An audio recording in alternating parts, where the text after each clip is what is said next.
j'étais seule à la maison. Mon mari, Eddie, était sorti pour une réunion tardive, et moi, je venais juste d'enlever mes collants, prête à me glisser dans une robe de chambre confortable. Tout semblait normal, jusqu'à ce que la porte s'ouvre brusquement. Steve. Son fils. Là, figé, dans l'encadrement de la porte, son regard accroché au mien. Je n'ai pas eu le temps de me couvrir. Mon cœur s'est arrêté. Il s'est excusé rapidement, mais n'a pas bougé. Ce n'était pas un regard de gêne. C'était quelque chose d'autre. Un mélange de surprise, de désir et de silence coupable. Je n'ai rien dit non plus. Mais dans cet instant suspendu, tout a changé. Le monde est devenu plus petit. Plus intime. Ce n'était pas la première fois que Steve me regardait ainsi. Mais c'était la première fois que je ne détournais pas les yeux. Il s'est excusé encore une fois, refermant la porte doucement, comme s'il ne voulait pas briser l'atmosphère. Moi, je suis restée là, le souffle court, réalisant que ce moment allait me hanter. Cette nuit-là, je n'ai pas fermé l'œil.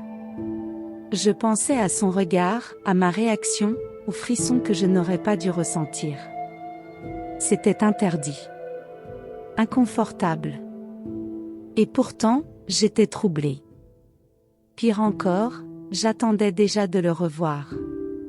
Comme si une simple erreur avait réveillé quelque chose d'enfoui. Quelque chose de dangereux et d'irrésistible. Le lendemain matin, Steve évitait mon regard. Mais je l'ai senti, chaque mouvement, chaque silence. Il restait dans la pièce une fraction de seconde de plus, s'asseyait plus près, s'attardait quand il me servait le café. Ce n'était plus innocent. C'était un jeu muet, une confession de désir jamais exprimé. Et pourtant, aucun mot. Je savais que je devais mettre de la distance. Que je devais ignorer cette sensation brûlante chaque fois que nos mains se frôlaient par hasard. Mais comment repousser ce qui ne s'exprime pas à voix haute? C'était une trahison silencieuse, un frisson d'interdit qui glissait entre nous comme une ombre. La nuit suivante, il s'est posté à la porte de ma chambre, encore une fois. Il ne disait rien. Il me regardait. Moi, immobile, cœur battant à mes tempes, incapable de détourner les yeux. Il n'a pas franchi le seuil. Mais tout en lui hurlait l'envie de le faire. Et moi, j'aurais menti en disant que je ne l'espérais pas. Je refermais la porte lentement, doucement, mais sans la verrouiller. Un geste simple, mais lourd de sens. C'était ma manière de dire « je sais » sans le dire. Une confession interdite, enveloppée dans un silence tendu, dans un regard que seul un cœur désespéré peut comprendre. Ce n'était plus une erreur. C'était un choix. Et ce choix était en train de me consumer. Il était tard. Eddie dormait dans le salon, épuisé par sa journée. Moi, j'étais debout dans la cuisine, perdue dans mes pensées, encore enveloppée dans ma robe légère. Et puis je l'ai entendu, Steve. Il est entré sans bruit. Nos regards se sont croisés. Il n'y avait plus d'hésitation.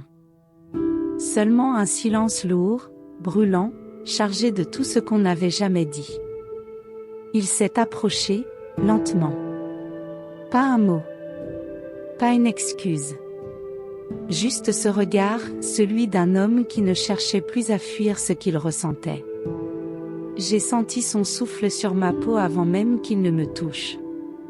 Et puis, tout doucement, ses lèvres ont effleuré les miennes. Un baiser. Long. Tremblant. Chargé de peur, de désir, de confession d'infidélité que nos corps murmuraient à notre place. Je savais que c'était mal. Je savais que j'aurais dû le repousser. Mais je ne l'ai pas fait. J'ai fermé les yeux, j'ai laissé mes mains glisser sur son dos, et j'ai senti mon cœur exploser dans ma poitrine. C'était un soulagement, une délivrance, une tempête. Et quand il m'a dit, à voix basse, « Tu es la seule à me faire sentir vivant », j'ai compris que ce n'était plus un jeu. C'était un abandon. Cette nuit-là, dans ce silence interdit, nous avons franchi une ligne qu'aucun de nous ne pourrait effacer. Ce n'était pas seulement physique. C'était émotionnel, psychologique et profondément humain. Mais aussi, irrémédiablement dangereux. Le matin suivant, la maison semblait différente. Plus froide. Plus vide. Steve ne m'a pas regardé pendant le petit déjeuner. Il a mangé en silence, les yeux baissés, comme si la nuit précédente n'avait jamais existé. Et pourtant, chaque geste trahissait un tremblement, une gêne, une tension sourde. Moi, je n'ai rien dit non plus. J'avais le cœur serré, et un millier de pensées contradictoires tournaient dans ma tête. C'était comme si tout mon corps criait encore son nom, pendant que mon esprit hurlait que c'était une erreur. Je me sentais à la fois coupable et vivante. Traîtresse et humaine. Perdue entre ce que j'avais été toute ma vie, et cette version de moi qui s'était réveillée dans ses bras. La passion avait laissé place à un vide plus violent que le silence. Les jours qui ont suivi furent marqués par une absence étrange. Il était là, mais ailleurs. Il sortait souvent, rentrait tard.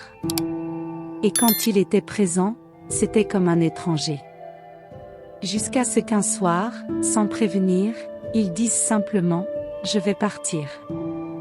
J'ai besoin de réfléchir. » Je n'ai pas répondu. Je n'ai pas pleuré.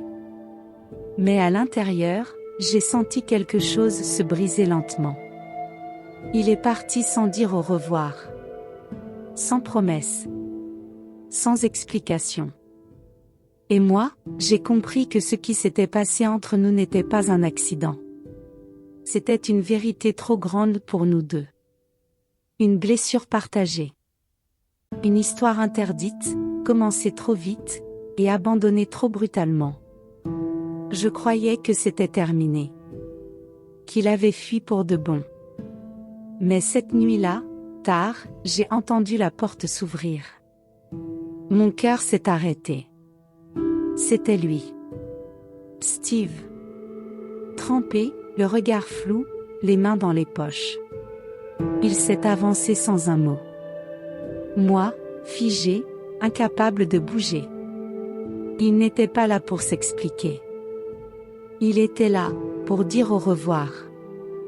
Il s'est approché lentement, comme s'il marchait dans un rêve. Son regard cherchait le mien, mais moi, je fuyais. Il m'a prise dans ses bras. Juste ça. Longtemps.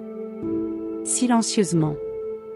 Et dans cette étreinte, j'ai compris tout ce qu'il ne disait pas, « Je t'ai choisi, mais je ne peux pas ». C'était une confession muette, une séparation sans rupture. Un adieu sans mots. J. Sentais son Sufel Trembler contre Manuk, SES Deutz Hesiter ami Lascher. Mais il elle fate. Il SS Recul, mais regardi en dernière fois il est part 1. Sans esse returner. Sans esse justifier. La porte SS refermi d'ausment. Et avec elle, cette histoire interdite, suspendu, incomplete. Un histoire sans fin mais pleine de vérités jamais dites. Je suis resté là, dans l'ombre, le cœur fracasse. Pas de haine, pas de choléra, just cette certitude étrange. Parfois, les plus grands bouleversements ni les sent ni crises ni scandals. Seulement de silences lourds, et de souvenirs brûlants.